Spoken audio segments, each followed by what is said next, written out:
नमस्कार दोस्तों, आप सबका स्वागत है मेरे चैनल पीहू सक्सेना ऑलराउंडर। मैं हूँ प्रीति और आज आपके सामने एक ऐसी भूतिया घटना लिया हुई जिसको सुनकर आपको तो डर लगने वाला है भाई।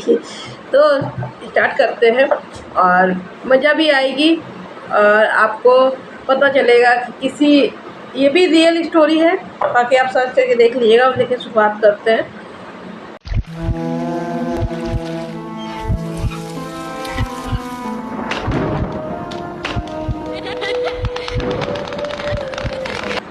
एक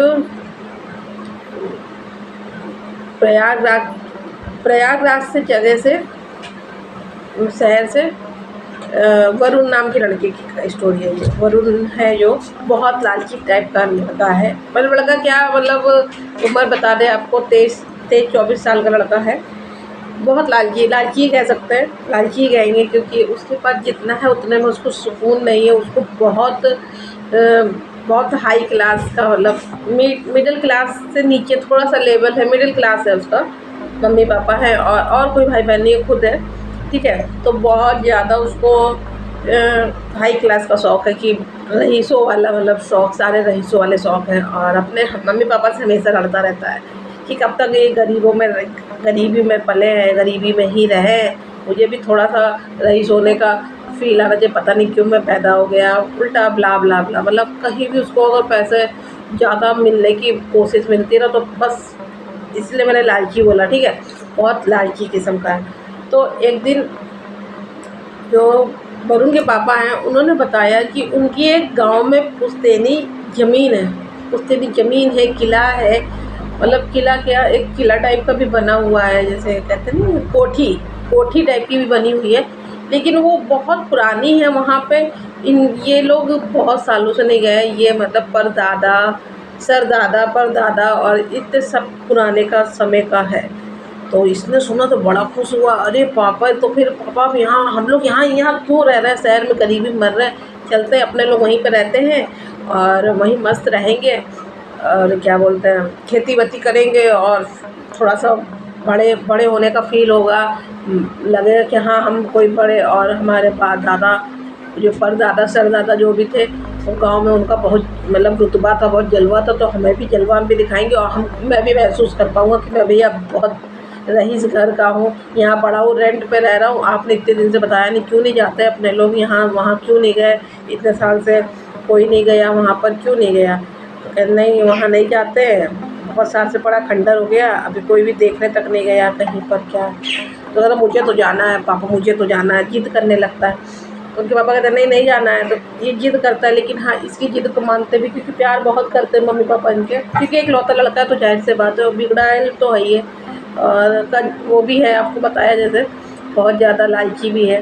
तो इनने बोला कि ठीक है, आज से मतलब 4 दिन बाद की टिकट कटवा दिए। तो ये मस्त बढ़िया खुश हो गया और जाने के लिए रेडी अपना पैकिंग वैकिंग शुरू कर दी। और जैसे ही अपना पहुंचा है, तो ये जो गांव जहाँ जाना है, ये नीमगंज की कहानी, नीमगंज की बहुत स्टोरी है। नीमगंज का जो गांव है, जो है वहाँ पे, मतलब कहते हैं एक भूत नहीं कई भूत हैं और बहुत सारी, एक से बढ़कर एक स्टोरी नीमगंज है भूतिया कोई।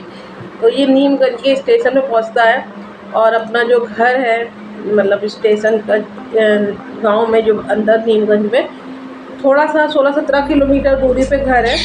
ये नीमगंज स्टेशन पे उतरता है। तो स्टेशन थोड़ा ख़ास नहीं था, लेकिन स्टेशन में थोड़ा सा देखने वाला था कि बहुत ज़्यादा ऐसे कैसे हो सकता है, और एकदम ऐसे सन्नाटा सा लग रहा है। ऐसे कैसे एकदम सन्नाटा सा, मतलब एक इक्का दुक्का लोग निकल रहे हैं और उतर रहे हैं, चढ़ रहे हैं। ये चढ़ रहे हैं तो ठीक है, भागते हुए चढ़ रहे हैं, उतरते हुए भी भाग रहे हैं। मतलब जैसे लग रहा है ऐसा भाग रहे हैं कि भैया कि भागो, जैसे लग रहा है भूत बात देख लिया, बड़ी तेज़ी भाग रहे हैं, घर के लिए भाग रहे हैं। ये देख के बड़ा अजीब सा होता है कि कैसा है यार यहाँ पे। तो ये दूर देखता है, कोई ना ऑटो दिख रहा है, ना कोई रिक्शा दिख रहा है, कुछ भी दिख ही नहीं रहा है इसको। बहुत परेशान कि क्या करें। देखा है तो आधा किलोमीटर पे एक ऑटो वाला खड़ा है, ठीक है, ऑटो वाला खड़ा है। तो ये कहता है, फिर एक आदमी बहुत तेज़ दौड़ के ऑटो वाले, वो कहता है अरे भैया रुको, ऑटो क्यों दौड़ चले गए, मुझे ऑटो करना है, चलो मैं भी जा रहा हूँ, दौड़ चलो। फिर दौड़ते हुए चलो। तो दौड़ते हुए गए तो भैया ऑटो वाले के पास पहुँचा है, ऑटो में बैठा है तो कहता मुझे फला फला गाँव जाना है कि चलो भैया चलते हैं। फिर ये बैठता तो ऑटो वाले से कहता है भैया आधा किलोमीटर दूर पे खड़े होते हो, पास नहीं खड़े हो पाते हो। तो वो कहता लगता नहीं, वो तो सुनता है ऑटो वाला, कहता नहीं आए हो लग रहा है गाँव में, हाँ ज़्यादा बातें मत करो यहाँ के बारे में। तो कह रहे क्यों, कि नहीं ज़्यादा ना पूछो, ऐसा क्यों, ऐसा कैसे बातें कर रहे हो। कहता अरे यार यहाँ पे सीधे सीधे तरीके से कोई बात भी नहीं करता, टेढ़ी मेढ़ी बात करता है। और मैं तो एक सिंपल से सवाल पूछा तो ये ऐसे बोल रहा है कि ज़्यादा बात डिटेल में न जाओ, इसके बारे में पूछने में बताऊँगा तो डर जाओगे। तो चुप हो जाता है, अरे भैया बात ही नहीं करूँगा मैं। जैसे गाँव में एंटर करता करने के बाद एक इनको जो है एक इंसान मिलता है, मतलब इंसान ही मिलता है, एक मिलते हैं, वो गमछा टाइप का डाल के रखते हैं ऑरेंज कलर का और धोती पहने रहते। कहते हैं ये कहाँ से आए हो तुम, क्यों आए हो। तो वो कहते हैं क्यों भैया क्या हो गया, क्या इस गाँव में मैं आ नहीं सकता हूँ क्या, और ऐसा कोई प्रबंध मतलब बंदी है क्या, इस गाँव में आया नहीं जाता क्या। नहीं तुम्हें यहाँ के बारे में पता नहीं, यहाँ का रूल ऐसा कैसे, इतने बजे तुम टाइम पे ऐसे कैसे आ गए इस टाइम पे, और किसके यहाँ जाना है, क्यों आए हो, कहाँ के हो। तो इसने पूरा अपना बताया, परदादा और मेरी कोठी और ज़मीन। तो इसने सुना तो मैंने कहा चलो मेरे साथ चलो। तो इसको लेके जाता है, वो जो गांव का जो व्यक्ति होता है लेके जाता है एक बहुत बड़ा हवेली का, मतलब कोठी टाइप की है।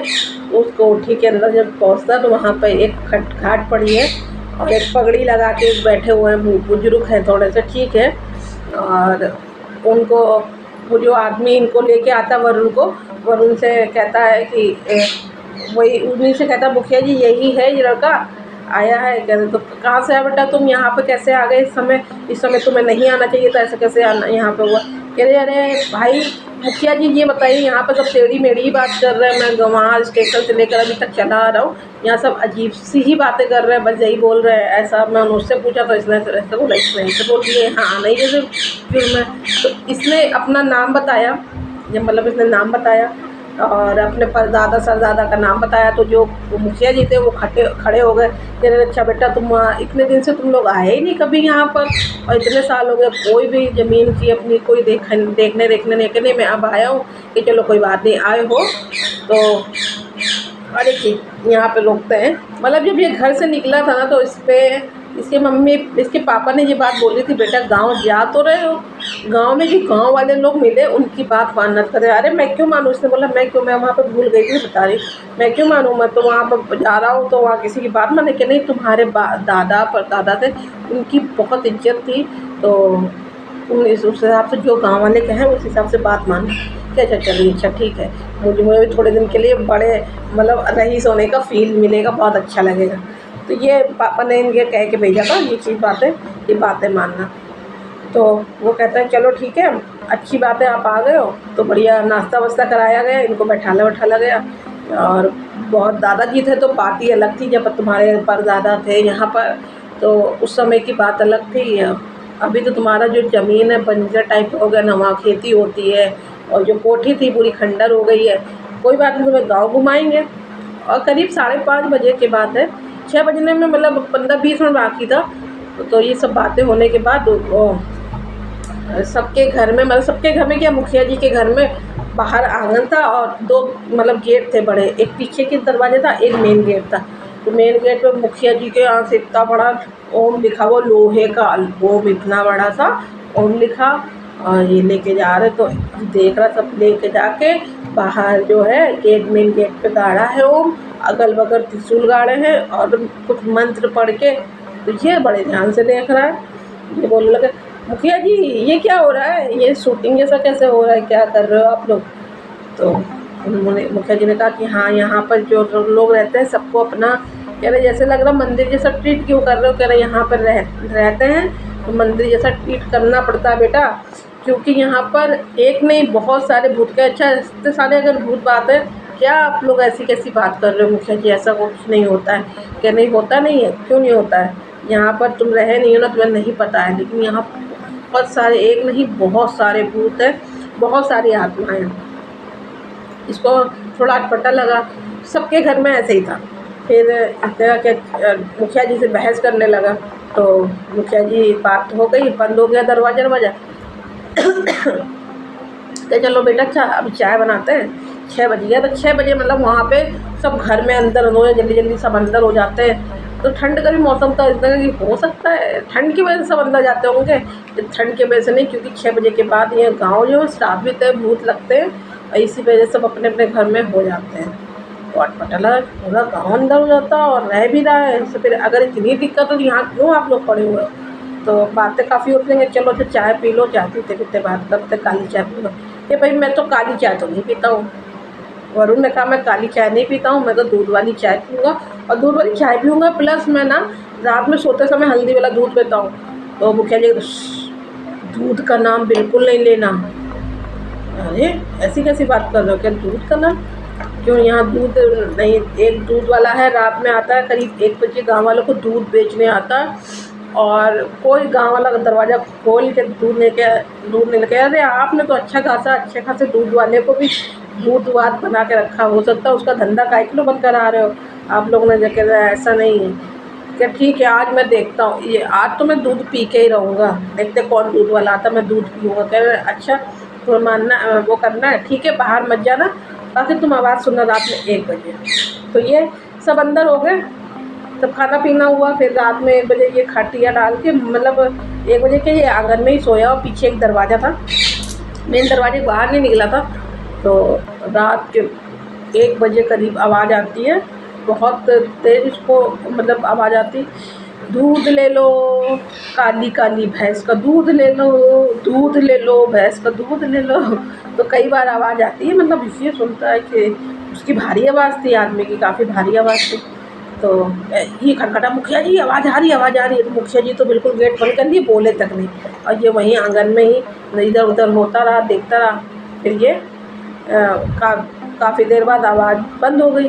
तो ये सुबह हुआ, कह देखिए मुखिया जी मैंने आवाज़ सुनी थी और मैं बाहर नहीं जा पाया, आपने कुआँ रखा था, कह लेकिन मैं जाऊँगा ज़रूर। कह नहीं भाई ऐसा नहीं, जाना नहीं, वो भूत है, उससे कोई दूध नहीं देता। कह रहे आपने अच्छे खासे इंसान को भूत बात बना दिया, क्या किसी की भारी आवाज़ नहीं हो सकती मुखिया जी? ऐसे आप बात बता रहे हो। आज तो पक्का मैं जो हूँ ना, आज रात में मैं ज़रूर दूध पीऊँगा, उससे दूध ज़रूर लूँगा, उससे देखूँगा कौन है वो दूध कहाँ से बेचने आता है। अच्छे खासे मेरी ज़मीन पड़ी हुई है, और कह चलेंगे बेटा जी आज तुम मिल ही लेना। कह रहे अगर वो भूत निकला तो मेरी जो जितनी कोठी और ज़मीन है मैं आपके नाम कर दूँगा मुखिया जी। अगर मैं जीता, इसमें भूत नहीं निकला, वो इंसान निकला, तो आपकी की जो कोठी है ना, आधी ज़मीन जायदाद मैं ले लूँगा। तो कहे अच्छा बेटा तो आधी नहीं पूरी ले ले, लेकिन आज तो चैलेंज करना। कह ठीक है। आज रात में भैया फिर से वही हुआ। फिर 1 बजे ये मुझे से लेटा ही था बाहर इंतज़ार, ये तो एक्साइटेड था कि मुझे तो मिलना है, हीरो टाइप का थोड़ा था ना ये, अपना मतलब ईगो से भरा। और फिर आप समझ सकते हैं आजकल के लड़के कैसे होते हैं, ईगो से भरा था, मान ही नहीं रहता कि कुछ चीज़ें होती हैं जो माननी पड़ती है, कहीं का होगा रूल है ना। तो ये माना नहीं। ये रात में जहाँ 1 बजा है और आवाज़ आने दूध ले लो, काली भैंस का दूध ले लो, ऐसी आवाज़ आने लगी, काली भैंस का दूध ले लो। अभी जो पीछे का दरवाज़ा खोल के ये इसके पास जाने लगा, दूध वाले के पास। दूध वाले के पास जब पहुँचा है धीरे धीरे, तो वो दूध का पतीला जो होता है ना, उसमें से बड़ी बहुत तेज़ रोशनी, वाइट कलर की रोशनी आ रही थी, और उसका मुँह जो है बहुत अच्छे से नहीं दिखा, दूर से देख रहा था ये धीरे धीरे पास जाने लगा। और पास जाते जब पास पहुंचा तो उसका मुंह तो नहीं दिख रहा था, क्योंकि उसकी रोशनी पे उसका मुंह जब उसने देखा तो मुंह तो बड़ा अजीब था, उसका मुंह नहीं देख। और जब उसने हांडी में देखा तो हांडी में किसी का मुंह था, और ऐसे बाल से दिख रहा था, हांडी में दूध में मुंह था किसी का। और उसके बाद उसने जो है पीछे से उसको किसी ने ऐसे कॉलर पकड़ा है, ऐसे खींचा, ऐसे खींच के उसको खींच लिया। कह रहा अरे छोड़ छोड़, कौन है मुझे पकड़ रहा है, छोड़ो मुझे। तो जब वो पीछे मुड़ के देखता है, ऐसे उठा देता है, कहता बनने वो लड़का एक देखा इसने, एक लड़का है कि इसी की उम्र का, हम उम्र का है। तो जब इसने ऐसे पकड़ा है, कह रहा है कि मरने का ज़्यादा शौक है तुम्हें? तो कह रहा है यार मुँह तो देखने देता, किसका है यार वो मुँह, वो क्या कह रहे हैं यहाँ मर जाओगे तो बस समझ में नहीं आएगा, मुँह देखने के दिखाने के लायक भी नहीं रहोगे। वो कहता है यार मुँह तो देखने देते, कि नहीं मुँह नहीं देखना है, चले जाओ तुम यहाँ से। तो जब वो कहता है अरे यार पागल हो क्या बिल्कुल, तो वो सोचता है कि कोई होगा ये लड़का, तो उसको तो पता ही नहीं लड़का है कौन। उसने इसको खींच लिया था तो ये बचा।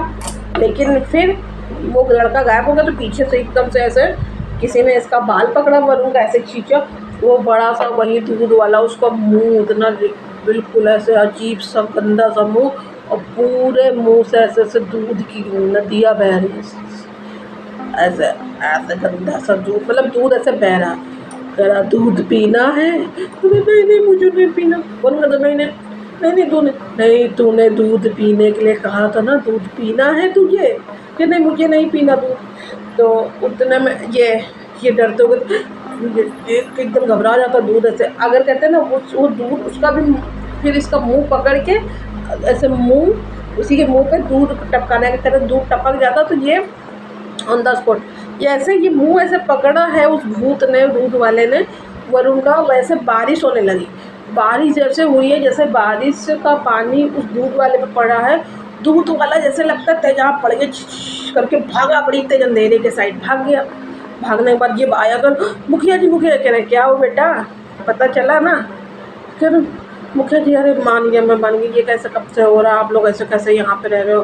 भैया मैं कह रहा मुझे पैकिंग वैकिंग कर दो, मैं भैया निकल जाता हूँ। पैकिंग किया उसने भैया, सुबह के समय पहली ट्रेन पकड़ी है उसने, अपनी ट्रेन में बैठा है, और रास्ते में अपने में ही कहने लगा कि यार जो मुखिया को तो पता था कि यार, पहले मुखिया को उसने बताया कि क्या नाम है, जो लड़का था, मुझे जो लड़का मिला था और मुझको तो अच्छा हुआ ये लड़का मिला, उसी के मेरे साथ तो बहुत बुरा हुआ, लेकिन बुरा भी हुआ अच्छा हुआ, उस लड़के ने तो हमें खींच लिया, तो बताया भी नहीं, बताया तो वो तो उसी उसमें डुबो देता अपने बर्तन में, दूध वाले में, और मुझे मार देता, तब भी मार देता, ऐसे भी मार देता। तेरे तो अच्छी की वो लड़का जो है तुम्हारे जैसा था, वो भी इसी जिद में था कि मैं दूध वाले से मिलूँगा, बेचारा वो मर गया। हो सकता है वो वही होगा मेरे हिसाब से, मुखिया जी बोले, और बहुत ही अच्छी आत्मा है उसकी, और योनि प्रेत योनि अभी अपनी काट रहा है, उसी में यहीं पर है, इसलिए इससे दूध लेने कोई गांव वाला, और गांव जीते जाते इंसान तो तुमको बचाने आएगा नहीं, क्योंकि गांव वाले इतना डरते हैं कि वो बाहर निकलेंगे नहीं अपनी जान जोखिम में डालने, वो वही तुमको बचाया है। और रही पानी की बात, तो कहते हैं कि भूत जो है पानी से बारिश होती है, भगवान की मर्जी होती है, भगवान की भी कृपा थी कि तुम बच गए, वो भी बचाया, भगवान भी तुम्हें बचाया। पानी जो गिरा, अगर जब पानी गिरा मैं समझ गया तुम बच के आ जाओगे, मैं समझ तुम बच गए, पानी गिरा है तभी तुम बच गए। तो भैया कहता भगवान ने हमको बचाया। तो ये ट्रेन में बैठे बैठे सोचता है, कहता है कि बताओ मुखिया बड़ा तेज था, वो जानता था मैं मर जाऊँगा, तब भी उसने मुझे जाने दिया, चाहता तो रोक लेता ना, लेकिन मैंने भी जिद किया, रोका नहीं। लेकिन कहते हैं ना कि दुनिया तो ऐसी है भाई, वो आपके बारे में नहीं सोचेगी, आपको अपने बारे में सोचना पड़ेगा। आपको अगर कोई चीज़ पता है या पता चल गई है तो जिद करके वो चीज़ नहीं करनी चाहिए, आपको अपने बारे में सोचना चाहिए। तो नीमगंज की कहानी आपको कैसी लगी, ये भूतिया स्टोरी अगर आपको पसंद आई हो तो लाइक करिएगा, न्यू आए चैनल सब्सक्राइब कर लीजिए, बेल आइकन प्रेस कर लीजिएगा, शेयर कर दिएगा, छोटा सा प्यारा सा कमेंट जरूर कर दीजिएगा, और यहाँ तक देख लिए तो धन्यवाद, और आपका दिन शुभ हो।